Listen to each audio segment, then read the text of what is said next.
Ես շատ կարճ նախ շնորհակալություն պարզաբանման համար, պետք է նկատի ունենալ, որ մենք ապրում ենք ականապատ մի դաշտում, որ այսօր Հայաստանի Հանրապետությունն է, եւ ամեն մի անզգույշ արտահայտություն, անզգույշ խոսք, անզգույշ գործողություն անդառնալի հետևանքներ կարող է ունենալ եւ այս առումով շատ կարեւոր է հստակեցումը, որ այստեղ հնչած տեսակետները Արցախի Հանրապետության պաշտոնական տեսակետի հետ կարող են տարբերվել եւ այստեղ տեսակետներից մեկը որ հնչեց լրիվ կապ չուներ պաշտոնական դիրքորոշումների հետ։ Դաշնակցության Հայաստանի Գերագույն մարմնի Ազգային ժողովի Հայաստան խմբակցության անունից նախ շնորհավորում եմ բոլորին Արցախի սահմանադրության նաեւ պետք է հիշենք 91 թվականի անկախության հանրաքվեի օրվա առիթով եւ որպես Դաշնակցության Հայաստանի Գերագույն մարմնի անդամ Գերագույն մարմնի ներկայացնող իմ համար շատ կարևոր նախաձեռնություն էր եւ պարոն Դանելյանի խոսքում հնչած այն միտքը, որ սա շրջադարձ է մեկնարկ է, շատ կարևոր է, որովհետեւ 2024 թվականի սեպտեմբերի 2-ին, երբ որ Դաշնակցություն նախաձեռնեց վերադարձի մեծ համաժողովը, դա առաջին քայլերից մեկն էր, երբ որ հրապարակային քաղաքական հասարակական մակարդակով շատ հստակ քայլ առ քայլ ներկայացում էր վերադարձի այն ամբողջ փիլիսոփայությունը, որը պետք է արցախայության համար եւ Հայաստանի իշխանությունների ապագա իշխանությունների եւ հասարակության համար ուղենշային լինի։ Իրականում տարբեր շերտեր են՝ քաղաքական, դիվանագիտական, հանրային, այստեղ առանձին կազմակերպությունների, կուսակցությունների ու նաեւ պետական համակարգի դերը անգնահատելի է։ Ընկերգիրոն թերևս իր խոսքում անդրադառնա այս տարիներին Դաշնակցության տարբեր կառույցների կողմից իրականացված են բոլոր նախաձեռնությունները, որ կան։ Շատ մեծ բանավեճի մի նյութ է դառնում թեմա է ընդհանրապես իրականությունը, իրողությունները, երազանքները, այս համադրությունը կամ հակադրությունը, որովհետև այս հակադրությունը հիմա երբեմն այնքան է աղճատվել, չեմ ուզում պարոն Զուրաբյանի որևէ կերպ համեմատության մեջ դնեմ, Աստված հեռու տանի, Քավլիցի ձեր հետ կապ չունի, բայց երբեմն այս իշխանության հետ ամբողջ այս բանավեճում, որը շատ հաճախ գռեհիկ բանավեճ է, շատ հաճախ դեմ հանդիման կանգնում ես դավաճանության ուրացման հետ, եղած ավերից հետո փորձում են աչքդ կողել, թե երազանքներ պետք չէ ունենալ եւ իրականությունը սա է։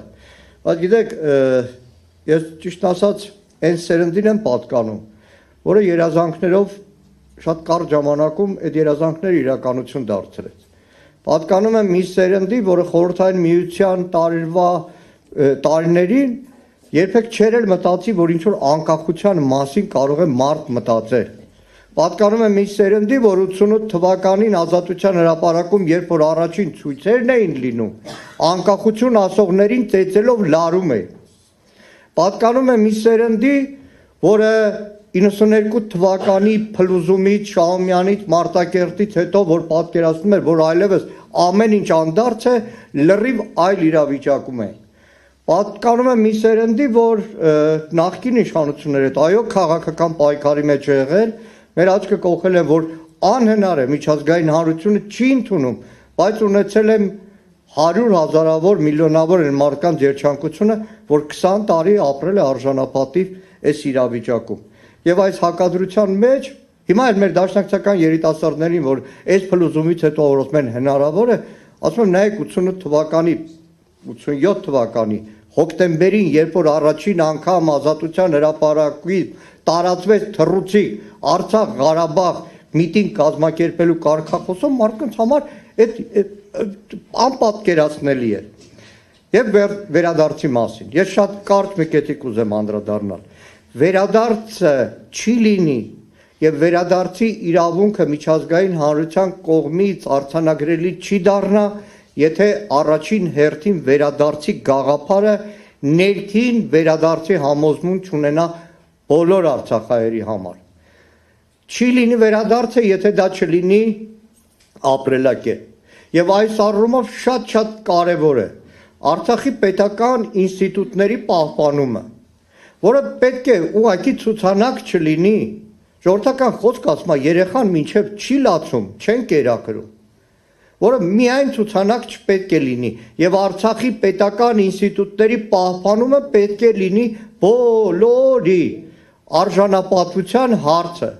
ոչ միայն արցախահայերի, այլ բոլոր մեր հայրենակիցների Հայաստանում եւ Հայաստանից դուրս, բայց առաջին հերթին նորից եմ կրկնում,